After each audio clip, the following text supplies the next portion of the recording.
Sí, porque he puesto la gran angular. Bueno, ¿cómo se ve? Qué plano.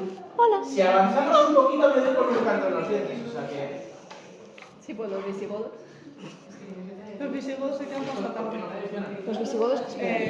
Lo utiliza los salvadorantes, o sea que debería funcionar. ¿La has puesto ya a grabar? Sí. Vale. Salida. Vale. Estaba diciendo, y para que también lo escuchen los compañeros que estarán viendo ahora el vídeo, la diferencia fundamental entre la teoría del conocimiento de Aristóteles y la teoría del conocimiento de Santo Tomás es principalmente su consideración del intelecto agente. El intelecto agente, que es quien actualiza la información, quien actualiza al entendimiento que está en potencia, es decir, al entendimiento paciente, en Aristóteles es considerado un entendimiento que es propio de todos los seres humanos y que además subsiste a la muerte del individuo, ¿vale? De alguna manera, o de la única manera en la que algo permanece en el ser humano después de su muerte es en ese intelecto agente que todos compartimos, pero no en el intelecto paciente en ninguna otra función, por muy racional que sea y forme parte del alma, toda muere cuando muere el cuerpo, ¿de acuerdo? Sin embargo, Santo Tomás sí que considera que el alma subsiste, por supuestísimo, al cuerpo, va a subsistir, pero es que el alma racional, ya sea desde el punto de vista de su función como paciente o su función como agente, subsiste. Porque es que todo el alma subsiste, ¿vale? Es verdad que la unión de cuerpo y alma es similar a aquella que considera Aristóteles, pero su inmortalidad, por supuesto que se va a dar de un modo muy diferente porque Santo Tomás es cristiano y la influencia cristiana es determinante. Vale, vamos con los apuntes antes de pasar con esto, porque ¿dónde nos habíamos quedado esta mañana? No habíamos empezado todavía con la teoría del conocimiento, ¿verdad? No, nos quedamos antes de la revolución jerárquica de los seres basados en la lógica. Vale. Por último, Santo Tomás establecerá una organización jerárquica de los seres basada en sus grados de perfección. Esto nos recuerda a Platón, los grados de perfección, ¿vale? Los seres, cuanto más perfectos, cuanto más se acerquen a ese bien del que hablábamos esta mañana, a ese bien entendido como perfección, como Dios, pues más perfectos son ellos mismos también. Y hay una jerarquía, según la potencialidad de sus esencias y su grado de participación en Dios. Participación, es que eso nos recuerda totalmente a Platón, ¿eh? Por eso decíamos que Aristóteles no solo está influenciado por... Santo Tomás no está influenciado enteramente por Aristóteles, sino que también está influenciado por Platón y está influenciado por filósofos como Avicena, como Maimónides, ¿vale? Y recoge esa herencia. Entonces, aquí estamos viendo una clara influencia, aquí estamos viendo una clara influencia del platonismo en San Agustín. ¿Te has podido escapar de clase? Sí. A ver, no sé si van a venir Germán, claro. Han dicho que si nos podíamos y si queríamos. Vale. Bueno, pues me estoy ganando muchos enemigos yo por ahí con... ¿No? ¿Seguro que sí? Vale. Vale, los seres serán más o menos perfectos según su grado de altura en la jerarquía del ser, es decir, según su proximidad o lejanía con respecto a la divinidad. ¿Qué ocurría con Platón? Que una idea era más perfecta cuanto más elevada era. Con esto ocurre exactamente lo mismo. Una idea, un concepto o incluso una persona va a ser más perfecta cuanto más elevada sea, cuanto más se acerque a Dios, que Dios es lo más bueno, lo más perfecto, lo más puro, lo más elevado. ¿De acuerdo? ¿Cuál es esta jerarquía? Según su proximidad o lejanía respecto a la divinidad, establece tres órdenes. En primer lugar, los seres materiales, que son los minerales, los vegetales y los animales. ¿De acuerdo? Esa es la base. Después están los seres espirituales, que son los que están más arriba, ¿vale? Aquí deberíamos haber organizado, deberíamos haber organizado de otra manera. Primero, apuntarlo ahí en los apuntes. Número 1, primero, lo que están en la base, los seres materiales, minerales, vegetales y animales. En segundo lugar, los seres intermedios, que es el hombre, que está compuesto de materia y de alma espiritual.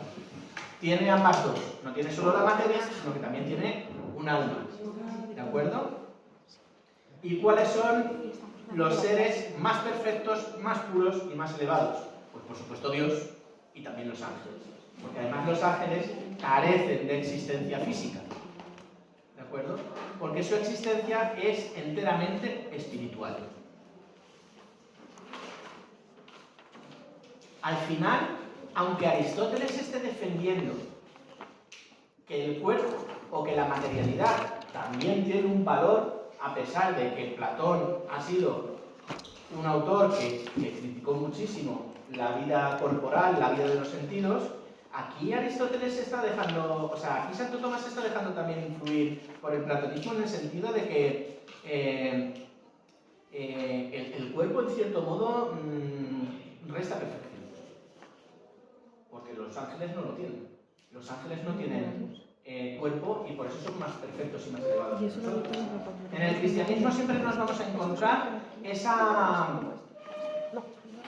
ese leitmotiv, ese tema que continuamente se da y se explica, que es que el cuerpo, de algún modo, resta pureza, resta perfección a nuestro ser. Al ser existentes, nosotros, como hemos visto esta mañana, al ser existentes somos contingentes, no somos necesarios. Nuestra existencia nos hace ser contingentes. ¿Vale?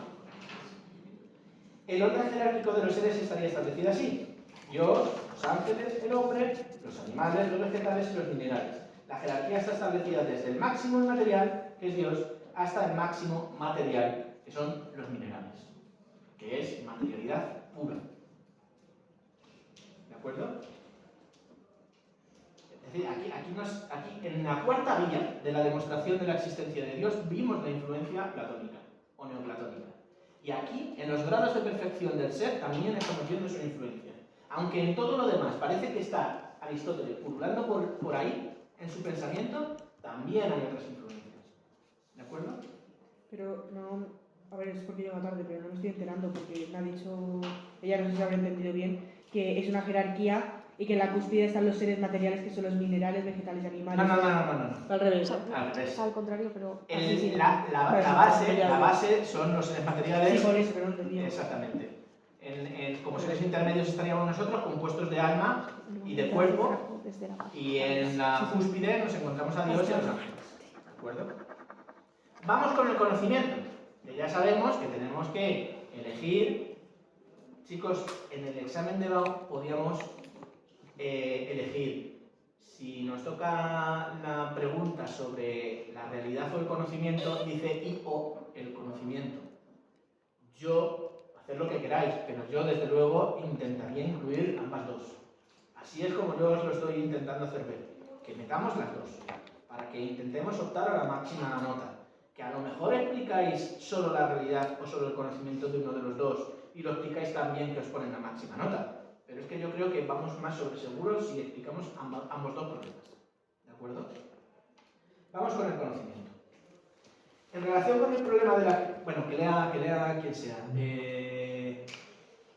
¿Quién tiene los apuntes por ahí? Daniela, venga.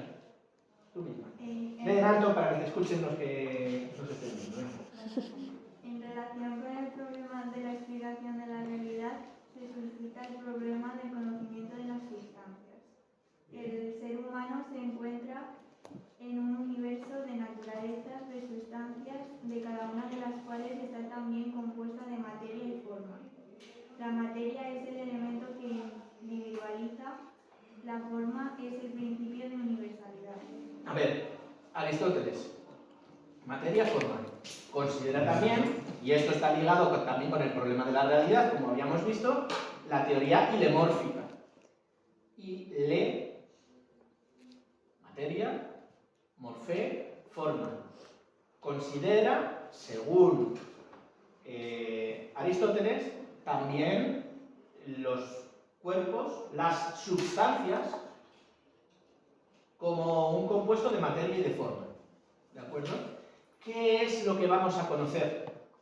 Nosotros, igual que en Aristóteles, y lo vamos a ver aquí, vamos a hacer un proceso de abstracción.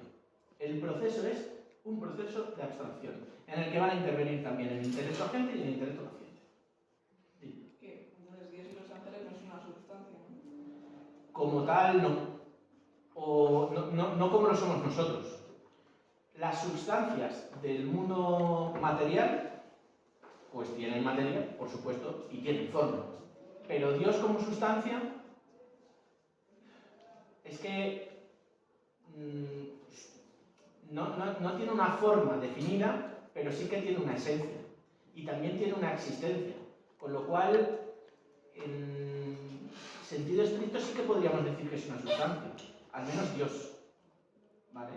Y los ángeles, si los consideramos sustancias, deberíamos considerarlos siendo solo forma, siendo solo esencia, pero no materia. La forma y la esencia para Santo Tomás es lo mismo.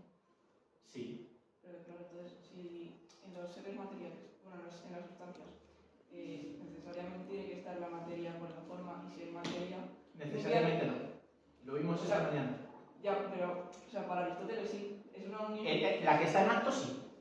Ah, vale. La que está en acto sí, pero la que no está en acto puede carecer de existencia y puede tener solo esencia. Entonces, cuidado con decirlo de necesariamente, porque no es necesariamente. Porque necesariamente la unión de materia y de forma, o mejor dicho, de esencia y de existencia, es solo Dios, no nosotros. Nosotros somos contingentes y estamos, pero podríamos no estar. ¿De acuerdo? Entonces, sigue con la consideración aristotélica de la materia y de la forma. Y dice, continúa. Conocer intelectualmente es captar las formas, operación que se realiza mediante la abstracción. Esto Aristóteles total. Abstraemos las formas. Sin embargo, al igual que Aristóteles, para Tomás de Aquino, todo conocimiento comienza por el conocimiento sensible. Nada hay en el intelecto que previamente no haya estado en los sentidos. Esto es Aristóteles. Por eso os dije que iba a haber mucha parte de Santo Tomás que nos iba a resultar más sencilla porque se basa en Aristóteles. Toda la información que nosotros somos capaces de extraer a través de nuestro conocimiento parte de los sentidos. Es decir, estamos con un cristiano empirista. Que aunque parezca un poco raro, pero es así. Y de hecho, hoy día la Iglesia Católica, la inmensa mayoría de la Iglesia Católica, es tomista. ¿Vale? Pero reconocen que la información parte de los sentidos. ¿De acuerdo? No parte de ideas innatas. No parte de esa concepción platónica en la que nosotros teníamos las ideas, habíamos estado presentes en esas ideas o en su presencia, las habíamos conocido y después las podíamos reconocer, sino que nosotros partimos de los sentidos para poder conocer. Pero es que Esto es fundamental. ¿Cómo? Eso es contradictorio porque nosotros no podemos sentir a Dios a través de los sentidos. ¿Perdona? No podemos sentir a Dios a través de los sentidos, o sea, no lo percibimos. Sí que es contradictorio que digan que las ideas fundamentales las sacamos de los sentidos cuando Dios es una idea prácticamente abstracta. Pues me parece muy bien que hayas hecho esa pregunta. Porque si entiendes bien las 5 vías de Santo Tomás, las 5 vías de la prueba de la existencia de Dios de Santo Tomás, te darás cuenta de que todas empiezan por la información sensible. Porque además, como vimos, todas las pruebas tienen una estructura que comparten. La primera es que parten de los sentidos, de un hecho sensible, de un hecho concreto. Y después es que se aplica un razonamiento lógico que es que no se puede llevar al infinito el principio de causalidad. ¿Vale? No se puede retomar hasta el infinito ese concepto de causalidad o ese principio, y por eso nos encontramos con un primer motor, en términos aristotélicos, con un primer creador del movimiento, de su causa eficiente, de su creador, ¿vale? Pero siempre parte de los sentidos. Siempre dice, en el mundo ocurre esto. Por ejemplo, con la primera vía. En el mundo hay movimiento. No, yo experimento en el mundo sensible que hay movimiento. Pero para que haya movimiento tiene que haber alguna otra cosa que haya generado ese movimiento. Y a su vez tiene que haber habido alguna otra causa que haya generado ese movimiento. Y así, en una sucesión que considera Santo Tomás que no puede llegar hasta el infinito, que tiene que haber algo, pero parte de los sentidos. Él siempre todos los razonamientos los va a hacer partiendo de los sentidos. Por eso nos dice que es imposible conocer si no partimos de los sentidos. ¿Vale? Dime. Que pone nada en el intelecto que previamente no haya estado en los sentidos. Entonces, cuando vemos que una cosa tiene esencia pero no tiene existencia porque está en un plano conceptual, seguramente lo que tenemos que haber estado primero en un plano sensible, porque tú, por ejemplo, te imaginas un unicornio Sí. y sí que puede ser una colección de ideas sensibles, bueno, de ideas sensibles, no, de cosas sensibles que tú lo abstraes y formas el unicornio, pero realmente ese conocimiento no parte directamente de algo sensible, ¿no? No, pero muy bien visto. Esto Hume luego lo perfecciona porque dice, nosotros a través de la imaginación podemos llegar a crear seres imaginarios. Es decir, podemos llegar a generar esencias que no tengan existencia. Como por ejemplo, decía, un bebé todavía no nacido. Pero a través de la experiencia que yo estoy teniendo en el mundo, sí que puedo generarme esa idea. Pero no me puedo generar la idea de unicornio si no conozco lo que es un caballo. Y no conozco lo que es el cornecito este que les aparece en los caballos o lo que narices sea, ¿vale? Es decir, yo no me puedo inventar nada. Cualquier cosa que esté en mi imaginación ha estado previamente en mis sentidos. Incluso las cosas más locas. Todo parte de los sentidos. La información sensible es la información que nos llega y a través de ella es como que funcionamos. Si no hay información sensible, ni siquiera nuestra imaginación puede funcionar. ¿Vale? ¿Te convence o no te convence? Vale. Te convence la aplicación, pero otra cosa es que estés de acuerdo con sí. Vale. Eso, aunque suene un poco brusco, pero me importa menos. Bien. El conocimiento humano, por tanto, posee una doble vertiente. Por una parte, gracias a su cuerpo, el hombre parte de los sentidos para adquirir conocimiento.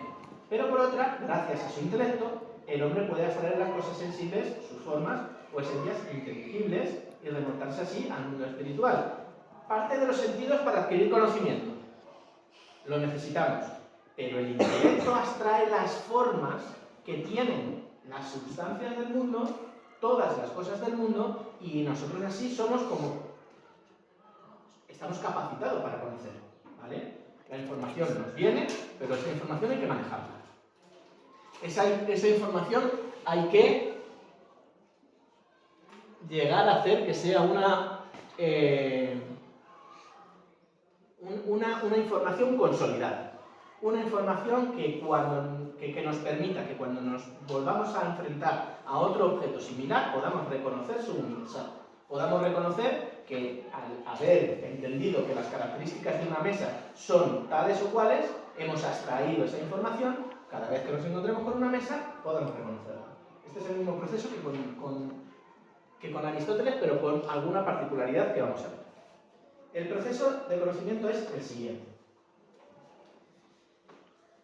Fijaos, los sentidos captan los objetos materiales. Vamos a la presentación. Nosotros tenemos una experiencia sensible. Nos viene la información. He utilizado a Homer porque, en fin, aparecía ahí una imagen que me pareció chula y además a mí me gusta mucho esto. La experiencia sensible. Nos llega, nos imprime. Los sentidos captan los objetos particulares de las especies sensibles impresas. Chicos, chicas, aquí tenemos que aprendernos estas nomenclaturas, ¿vale? Una especie sensible impresa es aquella cosa que está ahí existiendo y nos manda la información hacia nosotros, ¿vale? Esa chica que aparece en la diapositiva es una especie sensible impresa. Yo soy una especie sensible impresa. Esta pizarra, este aula y cualquier cosa que podamos ver. Se llama así. Especie sensible impresa. Cualquier cosa que tú puedas ver, experimentar. Siempre decimos ver porque parece que el sentido que que más importancia tiene para nosotros es la vista, pero se entiende, ¿no? Los sentidos. Puede ser vista, puede ser olfato, puede ser tacto, cualquier información que nos llegue a través de los sentidos. Con la vista parece que es como más visual, valga la redundancia, poder entender esto, ¿vale?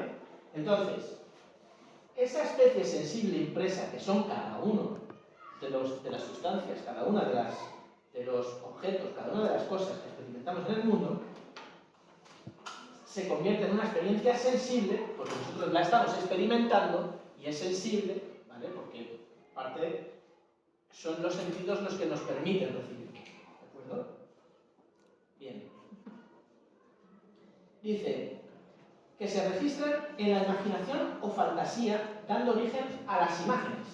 Es decir, nosotros tenemos, aquí hay particularidades diferentes con Aristóteles, porque Aristóteles no entra, o al menos nosotros no vimos cómo entraba en esta profundización. Esas imágenes que nos llegan, esa información sensible que nos llega a la imaginación o fantasía. Y es la imaginación o fantasía la que da origen a las imágenes que nosotros tenemos de las cosas o especies sensibles expresas, ¿vale? Estas imágenes, aunque despojadas de la materia, llevan vestigios de la particularidad de los objetos de que provienen. Son por lo mismo individuales, y lo universal, la forma que se encuentra en ellas, son en potencia. Vamos a ver, fijaos, nosotros recibimos la información sensible, se deposita en la imaginación o fantasía, y nosotros nos creamos una imagen, ¿de acuerdo? Esa imagen ya no es material. ¿Por qué? Porque yo ahora mismo soy siendo material. A mí podéis experimentarme de una manera directa, ¿vale? O podéis tocar conmigo, soy sensible, ¿vale? Pero cuando nosotros hacemos abstracción de algo o de alguien, nosotros nos quedamos solo con su imagen. Nos quedamos solo con una representación que se ha despojado de la materialidad. Ahora ya solo nos hemos quedado con una representación de lo que es, ¿de acuerdo? Especie sensible expresa o fantasmal, fantasma, que de ahí es de donde viene la palabra fantasma, porque ya está despojada de la materia, pero todavía es individual. Es decir, yo miro a Alba, saco la información formal de Alba y tengo la imagen de Alba. Yo, cuando llegue a mi casa y piense acerca de Alba, tengo su imagen, pero ya no tengo su materia. Porque tu materia te compone a ti, pero no a la imagen que yo tengo de ti.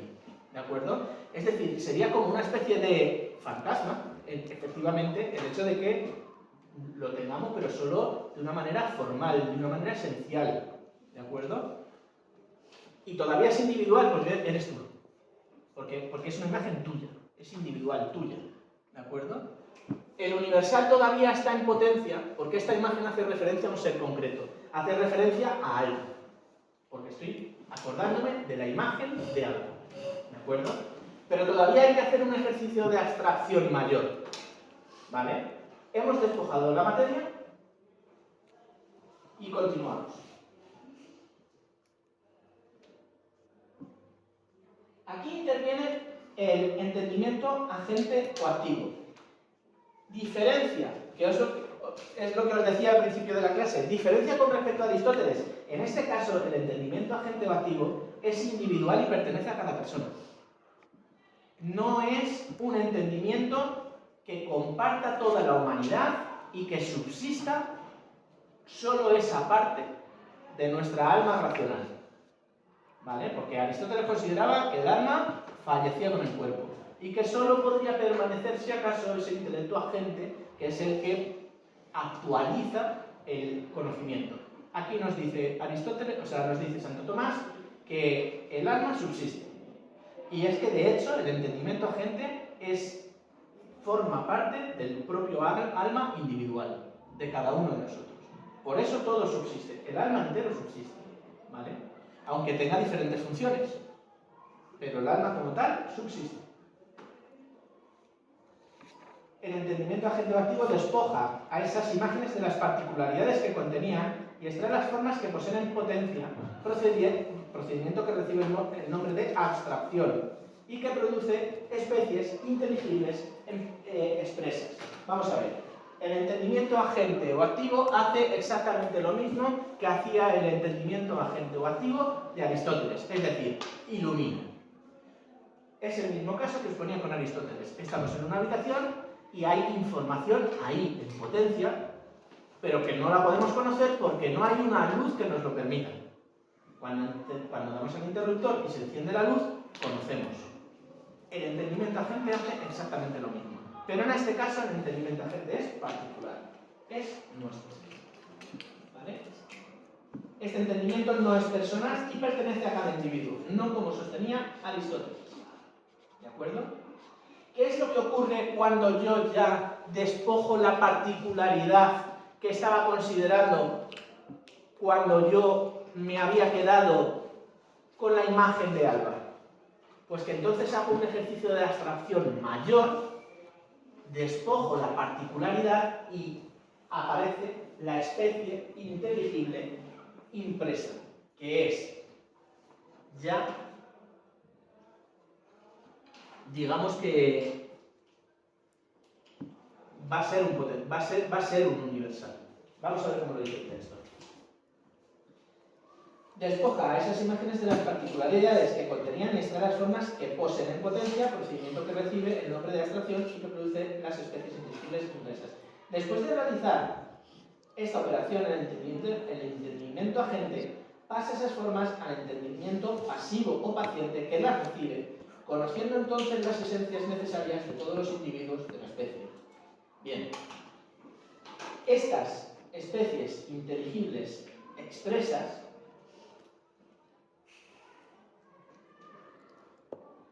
veréis. Si lo he hecho así con este esquema es para que se pueda entender mejor, porque es un poco lioso. Tenemos el entendimiento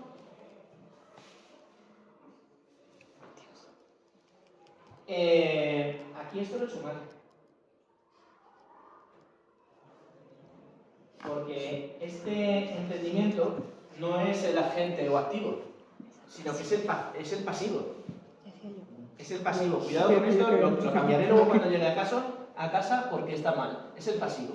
Nosotros tenemos la especie inteligible impresa. Es decir, hemos cogido, hemos abstraído tanto la imagen de Alba, vamos a seguir con Alba, que tenemos un universal y este universal, el entendimiento agente, se lo manda al entendimiento paciente, ¿vale? Que lo recibe y al recibirlo ya es capaz de generar una especie inteligible expresa, como tenemos ahí arriba. Y esto hay que aprendérselo, sí. Un momento. Hay que aprender cómo se llama. Es la especie inteligible expresa.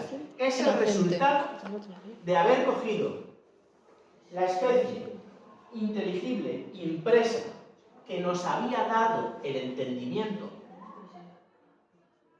activo o agente, se lo manda al entendimiento pasivo y ese entendimiento pasivo ya es como que lo hace suyo, lo entiende y genera la especie inteligible expresa, la cual le permite conocer las esencias, las formas, lo universal de todos los individuos de esa especie. ¿Qué es lo que quiere decir? Que cuando ya hemos extraído la información de Alba, de tal modo que nos hemos despojado de su materialidad, que después nos hemos despojado de su individualidad, nos hemos creado esa especie inteligible impresa, se la hemos mandado al entendimiento paciente y ese entendimiento paciente genera una especie inteligible expresa, ahí ya tenemos el universal.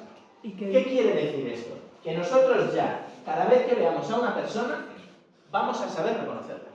Una pregunta.